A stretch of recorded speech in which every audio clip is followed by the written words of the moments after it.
അവർക്കും കേളി മീഡിയയിലേക്ക് സ്വാഗതം. എൻ്റെ ചാനൽ ആദ്യമായിട്ട് കാണുകയാണ്, സബ്സ്ക്രൈബ് ചെയ്യുക, സപ്പോർട്ട് ചെയ്യുക, നിങ്ങളുടെ വിലയേറിയ അഭിപ്രായങ്ങൾ കമൻറ്റായി രേഖപ്പെടുത്തുക. അപ്പം നമ്മുടെ കുടുംബശ്രീ ശാരദ സീരിയലിൻ്റെ എപ്പിസോഡിലേക്ക് പോയാലോ. അങ്ങനെ നൂറിനെ അന്വേഷിച്ച് വീണ്ടും ചന്ദ്രബോസ്, അനൂപിനെ അന്വേഷിച്ച് വീണ്ടും ചന്ദ്രബോസ് ശാരദയുടെ വീട്ടിലെത്തുകയാണ്. അങ്ങനെ അവിടെ മുഴുവൻ തപ്പാൻ വേണ്ടി നോക്കുന്ന സമയത്ത് പോലീസ് പറയും ഇവിടെ ഇല്ല, വേറെ ടവർ ലൊക്കേഷനാണ് കാണിക്കുന്നതെന്ന് പറയും. അങ്ങനെ അവിടുന്ന് ഓടുകയാണ്, അവിടുന്ന് അടുത്ത ലൊക്കേഷനിലേക്ക് അവർ പോവുകയാണ് അനൂപിനെ പിടിക്കാൻ വേണ്ടിയിട്ട്. ഈ സമയത്ത് നൂറ് പേടിച്ച് വളരെ വിഷമിച്ചിരിക്കുന്നു. അപ്പോൾ ഭയങ്കര കരച്ചിലൊക്കെ ആയിട്ട് ഇങ്ങനെ കരയുകയാണ്. അപ്പോൾ ശാരദ പറയും ഇത്രയും ധൈര്യശാലിയുള്ള കുട്ടിയാണോ ഇങ്ങനെ കരയുന്നത് എന്ന് പറയും.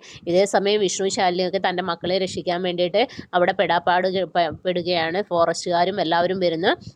അങ്ങനെ കുഞ്ഞുങ്ങളെയൊക്കെ രക്ഷിച്ച് അവർ വീട്ടിലേക്ക് തിരികെ വരികയാണ്. ഈ സമയത്ത് അനൂപിൻ്റെ അടുത്ത് ഈ പോലീസുകാർ ഈ പെണ്ണെ കൊണ്ടുപോയ കാര്യങ്ങളൊക്കെ ഇങ്ങനെ കാണിക്കുന്നു. അപ്പോൾ അനൂപ് ഞെട്ടിത്തെറിക്കുന്നു, കാരണം അത് നൂറാണല്ലോ. തൻ്റെ അളിയൻ്റെ അടുത്ത് അമ്മാവൻ്റെ ആങ്ങളുടെ അടുത്ത് ഇങ്ങനെ കാണിക്കുന്നൊക്കെയുണ്ട്.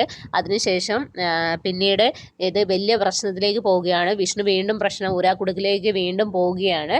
അങ്ങനെ നസീർ ഈ ശാരദയുടെ വീട്ടിലേക്ക് വരികയാണ്. വീട്ടിലേക്ക് വരുന്ന സമയത്ത് നമ്മുടെ നൂറ് അവിടെ എന്തോ പാലോ എന്തോ ആയിട്ട് ഇങ്ങനെ നിൽക്കുന്ന സമയത്ത് ഈ നസീറിനെ നിഴൽ പോലെ കാണുമ്പോഴത്തേനും ഞെട്ടിത്തെറിച്ച് നൂറ് ശാരദേനെ വിളിച്ചിട്ട് ഓടുകയാണ്. അപ്പോൾ ഈ പാല് താഴെ കയ്യിൽ നിന്ന് വീഴും. അങ്ങനെ നസീർ വന്ന് അവിടെ പ്രശ്നങ്ങൾ ഉണ്ടാക്കുകയാണ്. അങ്ങനെ ശാരദയും നമ്മുടെ നൂറും കൂടി നന്നായിട്ട് എടുത്ത് പെരുമാറുകയാണ്. അങ്ങനെ പെരുമാറുന്ന സമയത്ത് നസീർ മരിച്ചു എന്നാണ് തോന്നുന്നത്. അതേ സമയത്ത് വിഷ്ണു അങ്ങോട്ടേക്ക് വരുന്നുണ്ട്. അങ്ങനെ വിഷ്ണുവിൻ്റെ കയ്യിൽ നിന്നാണോ ശാരദയുടെ കയ്യിൽ നിന്നാണോ നൂറിൻ്റെ കയ്യിൽ ആരുടെ കയ്യിൽ നിന്ന് എന്താ വന്നതെന്ന് അറിയത്തില്ല. നസീർ മരിച്ചതായിട്ടാണ് കാണിക്കുന്നത്. എപ്പിസോഡിൽ മാത്രമേ നമുക്ക് കറക്റ്റായിട്ട് അറിയത്തുള്ളൂ. അങ്ങനെ പിന്നീട് വിഷ്ണു 2 ചാക്കൊക്കെ ആയിട്ട് വരുന്നുണ്ട്. അത് ചാക്കിൽ ബോഡി കൊണ്ടുപോകാനാണോ എന്നൊന്നും അറിയില്ല. അങ്ങനെ ചാക്കുമായിട്ടൊക്കെ വരുന്നു. അങ്ങനെ ഇത് വിഷ്ണു വീണ്ടും ഊരാക്കുടുക്കിലേക്കാണ് പോകുന്നത്. എല്ലാം വിഷ്ണുവിൻ്റെ തലയിലേക്ക് തന്നെയാണ്. ഓരോ പ്രശ്നങ്ങൾ ഒതുങ്ങുമ്പോൾ അടുത്ത പ്രശ്നങ്ങൾ ഇങ്ങനെ വന്നുകൊണ്ടേയിരിക്കുന്നു. അപ്പോൾ ശാരദാമ്മയ്ക്കും വിഷമാവുന്നു, കാരണം ഇത് എന്താണ് ഇങ്ങനെയൊക്കെ സംഭവിച്ചതെന്ന് അറിയാത്തൊരവസ്ഥയിലൂടെ അവരും കടന്നു പോകുന്നു.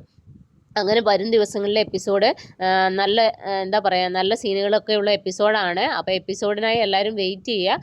അപ്പോൾ okay, bye bye, thank you.